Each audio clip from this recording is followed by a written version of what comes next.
Retour au calme à Béoumi après des affrontements. Sidi Touré a échangé au nom du gouvernement avec la communauté, forces de sécurité et corps préfectoral. Et puis des Béninois réagissent à la prestation de serment controversée de 83 parlementaires. Les 83 élus appartiennent au camp de Patrice Talon. Bonsoir et bienvenue dans le 19h. Après les affrontements à Béoumi dans le centre du pays, réunion de crise, une réunion qui a permis de prendre des mesures conservatoires censées apaiser les tensions et ramener définitivement le calme dans la ville. Le porte-parole du gouvernement, fils de la localité Sidi Touré, a échangé avec communauté, forces de sécurité et de défense et corps préfectoral. Le reportage de Léon Brou. Béoumi, ce jeudi 16 mai 2019, il est un peu moins de 21h. Dans les rues, plus de barrages de protagonistes, encore des forces de l'ordre et des populations en attendant l'entrée en vigueur du couvre-feu décalé à 21h, le temps de cette réunion de crise. Présent, le porte-parole du gouvernement, des cadres de Béoumi, le corps préfectoral, la hiérarchie militaire des détachements de maintien d'ordre, la jeunesse et les chefs de communauté. L'autre quand dit on vient m'attaquer, l'autre dit si je rentre, on va venir m'attaquer la nuit. C'est pourquoi ils sont dehors. Mais comme les forces de l'ordre sont là, nous allons tout mettre en œuvre pour que les jeunes puissent rentrer. Que ce soit jeunes malinqués, que ce soit jeunes codés, baoulés de Béoumi, en tout cas que tout le monde rentre à la maison et qu'ils arrêtent de s'affronter. Parce que, qu'on le veuille ou pas, on est la même chose et nous sommes de la même famille ici à Béoumi. Nous avons pris l'engagement de sensibiliser nos enfants, de pardonner, car c'est en pardonnant qu'on est pardonné. En plus de ces engagements, 3 jours de couvre-feu, des rituels de la chefferie traditionnelle et des confessions religieuses pour le retour définitif de la paix. Et c'est de bons augures pour le ministre Sidi Touré. Nous avons essayé de crever l'abcès. Et à l'issue de ces différents échanges, les différentes communautés ont décidé de passer le message de l'apaisement, de la paix, le message de la paix, le message du pardon auprès des différentes communautés pour que définitivement les barrages soient levés et que les jeunes, les femmes et les hommes puissent vaquer à leurs différentes occupations.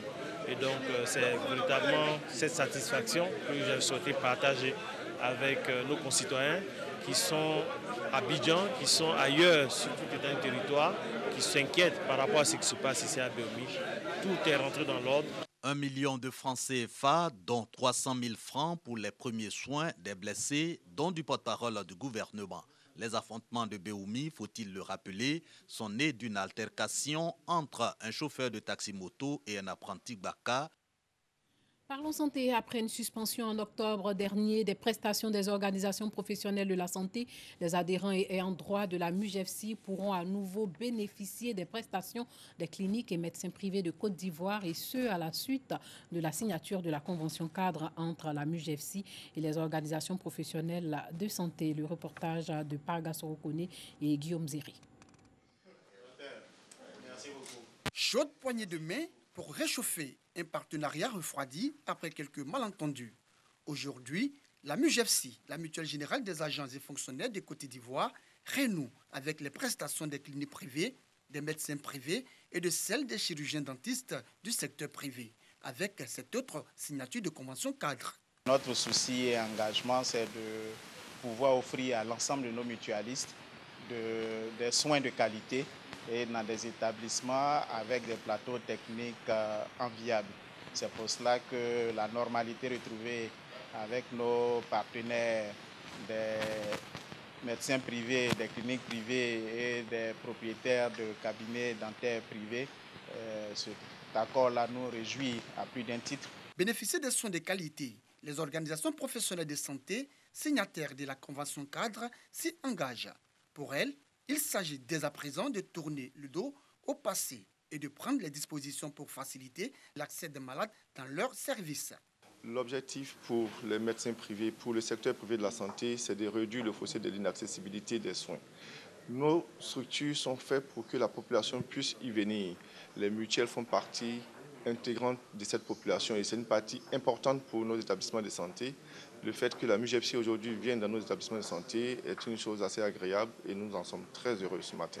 C'est en octobre 2018 que l'Association des cliniques privées et le Syndicat national des médecins privés avaient décidé de la suspension de ses prestations vis-à-vis des adhérents de la MUJEFSI relativement à l'application des tarifs homologués de 1998. Le mot d'ordre de suspension levé, la liste des nouveaux partenaires sera rendue publique dans les jours à venir. Axer les efforts sur les jeunes pour stopper la propagation du VIH-Sida. Plus de la moitié des nouvelles infections à VIH aujourd'hui se produisent chez des jeunes de 15 à 24 ans. Parmi les stratégies de lutte contre le VIH-Sida, un jeu dénommé « Mets fin au Sida », l'idée amener les jeunes à adopter des comportements sans risque et se faire dépister. Voici le numéro gagnant de la campagne de dépistage « Mets fin au Sida ». Sur les 35 000 jeunes qui ont pris part à cette campagne de dépistage, c'est ce numéro qui a été tiré au sort. Le gagnant repart avec la somme de 5 millions de francs CFA. Ce jeu pour inciter un grand nombre de jeunes à se faire dépister. Nous avons atteint notre objectif, nous avons pu parler du VIH et je pense qu'à partir d'aujourd'hui, le VIH n'est plus un sujet tabou. On peut le parler partout en Côte d'Ivoire. Maintenant, il va falloir que tous les Ivoiriens et que tout le monde ait comme habitude de faire son texte régulièrement. En Côte d'Ivoire, le taux de prévalence du sida tourne autour de 2,7% selon l'Organisation mondiale de la santé. Selon la même institution, 9,7 millions de personnes ne connaissent pas encore leur statut sérologique. Un véritable obstacle à la lutte contre cette maladie. D'où l'implication de plusieurs artistes dans cette campagne de dépistage initiée par YouReport, dont l'artiste Nash, pour qui le gros défi reste le dépistage des personnes vivantes avec le VIH non encore identifiées. Je suis jeune, je suis un être humain, je fais partie du pays. Donc ça me concerne aussi le message. C'est important pour savoir exactement si on ne fait pas la maladie ou on fait la maladie. D'où l'importance de faire le test. Aujourd'hui, je pense qu'il y a des gens, il y a des structures qui s'occupent des personnes malades. Donc, il ne faut pas tenir, c'est pour toi-même ton propre bien. Démarrée en février dernier, cette campagne de dépistage a sillonné plusieurs villes de l'intérieur du pays, notamment Yamoussoukro, Bouaké, Daloa, Man, San Pedro et Korogo. YouReport est un outil de communication qui utilise les réseaux sociaux pour renforcer les échanges entre les jeunes et alerter les décideurs sur les difficultés auxquelles ils sont confrontés. De VIH-Sida, parlons-en encore. Panique dans un village du Pakistan après une flambée de VIH. Dans ce village, des parents attendent avec inquiétude que leurs enfants passent un test de dépistage du VIH. La raison, des centaines de personnes de la région ont récemment été testées positives, vraisemblablement à la suite de l'usage répété par un médecin d'une seringue contaminée. Ce médecin a-t-il provoqué une flambée de VIH dans un village du Pakistan? Des familles se pressent dans ce centre d'analyse. Des centaines de personnes de la région ont récemment été testées positives. L'usage répété par un médecin d'une seringue contaminée pourrait être en cause. J'ai été bouleversée en l'apprenant. J'ai d'autres enfants. Les gens disent qu'elle ne pourra pas être mariée. Que quand elle grandira, la maladie se transmettra à d'autres enfants. J'ai 5 autres enfants. Je ne sais vraiment pas ce que je dois faire. J'ai fait tester ma fille à l'hôpital de Lakana. Ils ont confirmé qu'elle est séropositive. Ça pourrait être contagieux pour tous mes enfants. Mon mari et moi-même sommes séronégatifs, mais ma fille a le virus de sida. Retour en Côte d'Ivoire pour parler développement. Dans 8 mois, l'abattoir de la ville de Mans, dans l'ouest du pays, sera livré aux populations. Ajoutez à cela le grand marché et d'autres infrastructures scolaires, sanitaires et routières entièrement rénovées à près de 35 millions de francs CFA. Doigt des lasers revient sur les grands chantiers du maire de Mans. Ramassage d'ordures, construction du grand marché et de l'abattoir moderne de Mans. Entre autres, des actions entamées par le nouveau magistrat de la commune. Aboubakar Fofana entend faire de la ville de Mans la vitrine de la propriété et du tourisme de la région du Tonkoui à travers la réalisation des projets de développement socio-économique, culturel et touristique. En 100 jours d'exercice, plus de 35 millions de francs CFA ont été investis dans des infrastructures socio-économiques. Nous avons aussi lancé le projet du hangar, du 3e hangar du marché de Libreville. la construction d'une école primaire à Kennedy. Et cette école sera livrée pour la prochaine rentrée scolaire. On a recruté des jeunes de Mans qui sont en train donc de numériser et donc d'informatiser l'état civil. Il y a plus de 4000 registres à saisir. Notre ambition, c'est qu'une personne qui vient à la mairie, dans les 30 minutes qui suivent, puisse repartir avec le document demandé. Ensuite, nous avons lancé l'opération Mans Ville Propre. Nous avons touché presque tous les secteurs. Aboubakar Fofana a été élu par la population au scrutin municipal du 13 octobre 2018. Pour celle-ci, il devra honorer ses engagements politiques et ses promesses de campagne, celle de faire de Mans une ville où il fait bon vivre. Et avant de battre sa campagne, on lui a dit de nous faire le marché, un joli marché, un marché choco. Et il a commencé. Et je suis d'accord. Depuis longtemps, moi je connais l'abattoir. C'est maintenant ils sont en train d'arranger, sinon l'abattoir n'est jamais propre. Notre souhait est que l'abattoir soit bien arrangé, tout soit propre, pour que la viande qui va sur le marché soit aussi propre. Que le maire aussi pense aussi à nous, qui sommes à côté là, qui nettoient les pots là. C'est de ça aussi, nous aussi, on se nourrit. Il reste encore beaucoup à faire, surtout au niveau de la salubrité dans notre ville et de l'anarchie persistante du fait de la crise.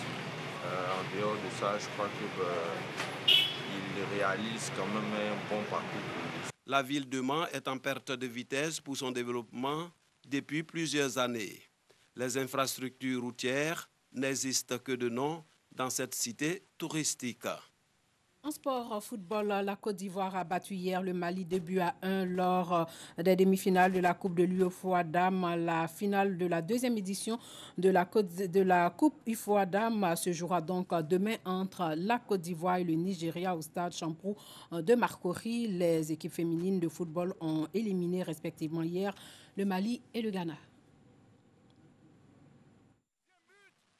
Match plutôt difficile pour les éléphantes qui ont frôlé le pire puisque menées à la mi-temps par les Maliennes, 1-0. Un but signé Bassira Touré. Le salut des protégés de Clémentine Touré va venir d'une des baroudeuses de la sélection, Coco Ange Nguessan. Elle frappe là où ça fait mal. 1-1 à la 75e minute. Puis 6 minutes plus tard, Diakité Mariam offre aux éléphantes le ticket de la finale. Emmanuelle Jessica a été désignée meilleure joueuse de la rencontre pour le travail inlassable opéré dans le milieu de terrain. La Côte d'Ivoire peut donc rêver d'un sacre le samedi 18 mai au stade Robert Champrou devant un public désormais confiant. Et c'est demain, l'affiche de la finale de la Coupe UFOA Dames se déroule comme suit. Mali-Ghana, match de classement 15h au stade Champrou de Marcory. La Côte d'Ivoire et le Nigeria jouent la finale à 17h30, toujours au stade Champrou de Marcory. Hors de chez nous, au Bénin, après la prise de fonction des 83 députés élus lors des législatives contestées du 28 avril hier, des voix s'élèvent. Les 83 élus appartiennent au camp de Patrice Talon. Aucune liste de l'opposition n'a été validée. Aucun opposant donc ne siégera au cours de cette 8e législature. C'est une première au Bénin depuis 1991. L'opposition ne reconnaît d'ailleurs pas ce Parlement. Écoutons les réactions. Le plus fort s'est produit et le vin est tiré. Il faut le boire. Nous sommes dans un pays de droit et nous devons respecter la loi. C'est la faille de l'opposition qui a conduit à 83 députés qui sont uniquement de la mouvance. Mais je ne pense pas que tous ces 83 députés vont digérer tout, vont accepter tout à fait. Il y aura d'opposition parmi eux, je le crois. Le Bénin n'est pas un pays où tout le monde doit dormir, c'est faux. Le Parlement doit contrôler l'action du gouvernement, qu'il ne soit pas des bénis oui-oui. Et je n'y pense pas que celui qui dirige veut des bénis oui-oui. Il veut aussi des gens qui vont le confronter afin que lui aussi sache et connaisse ses erreurs.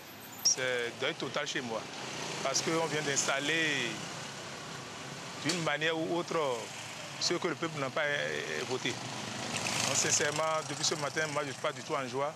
C'est le deuil total. Je pense que c'est la mort de la démocratie qui est installée comme ça. Bamako, la capitale malienne, frappée par des inondations qui ont fait 15 morts et fait de nombreux dégâts matériels. Au moins 15 personnes, dont des enfants, ont trouvé la mort dans l'effondrement de maisons suite à des inondations causées par des pluies diluviennes qui se sont abattues sur Bamako durant toute la nuit de mercredi et une partie de la matinée de jeudi. Plusieurs quartiers de la rive droite du fleuve Niger ont été inondés dans la capitale malienne. Ces inondations, selon la Compagnie nationale d'électricité, ont également causé des perturbations dans la fourniture d'électricité dans de nombreux quartiers de la capitale malienne. L'occupation anarchique des espaces de dégagement figure parmi les facteurs aggravant les inondations auxquelles fait face les populations en cas de grosses pluies, selon le directeur de la cellule de suivi de la politique nationale de la ville. Cependant, pour certains habitants, les quartiers inondés symbolisent une urbanisation sauvage. Des équipes de recherche et de sauvetage sont d'ores et déjà sur le terrain pour porter secours aux populations en détresse dans de nombreux quartiers submergés. Le gouvernement exhorte les populations à observer les mesures de prudence. Le Mali connaît souvent des inondations meurtrières dues à de fortes pluies. Ces inondations résultent notamment de mauvais état de maisons, souvent bâties dans le lit de marigot, selon des spécialistes. Voilà, c'est tout pour ce soir. Portez-vous bien.